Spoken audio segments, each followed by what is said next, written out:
मुंबईमध्ये मोठ्या प्रमाणामध्ये पाऊस कोसळतो आहे आणि मुंबईची तुंबाई झाल्याचं दृश्य आपल्याला पाहायला मिळते। या संदर्भात भारतीय जनता पार्टीचे आमदार पराग आळवणी सर आहेत। मुंबईची तुंबाई झाल्याचे चित्र पाहायला मिळतं।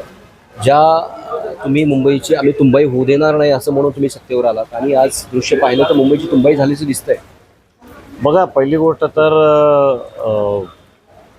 पावसाचा एक पॅटर्न आहे, त्याचा अभ्यास केला पाहिजे। ज्या दिवशी 200 मिलीमीटर पाऊस पडेल आणि तो पाऊस जर का हाय टाईड चालू असतानाच पडेल तर त्यावेळेला पाण्याचा निचरा त्या क्षणी होणार नाही।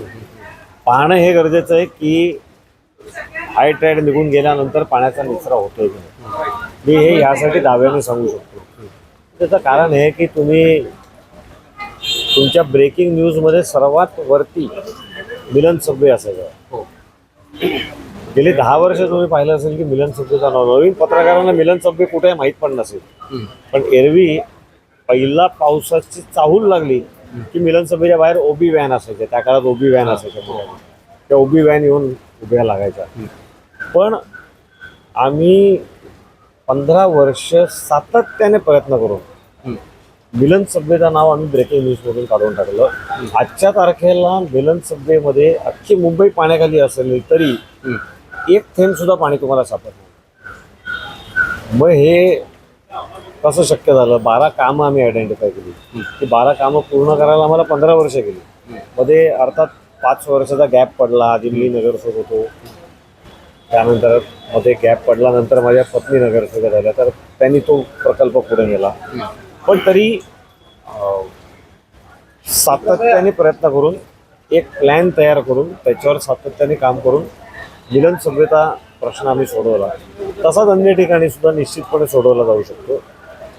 आम्ही आत्ताच आलो हो सत्तेत, त्यामुळे पावसाळी कामामध्ये 2 प्रकार बघितले पाहिजेत। एक शॉर्ट टर्म गोष्टी, नाले सफाई नीट व्हायला पाहिजे, नाले सफाई होते की नाही त्याच्यावर लक्ष घालायला पाहिजे। एकेकाळी तर स्कूटरचे नंबर दिले होते की या गाडीवरनं 5 टन कचरा उचललेला वगैरे। त्यामुळे नालेसफाईवर प्रचंड लक्ष आमच्या महापौरांनी ठेवलेलं आहे, स्टँडिंग कमिटी चेअरमननी ठेवलं आहे, आमचे मुंबईचे अध्यक्ष यांनी सुद्धा तिथं प्रवास केलेला आहे।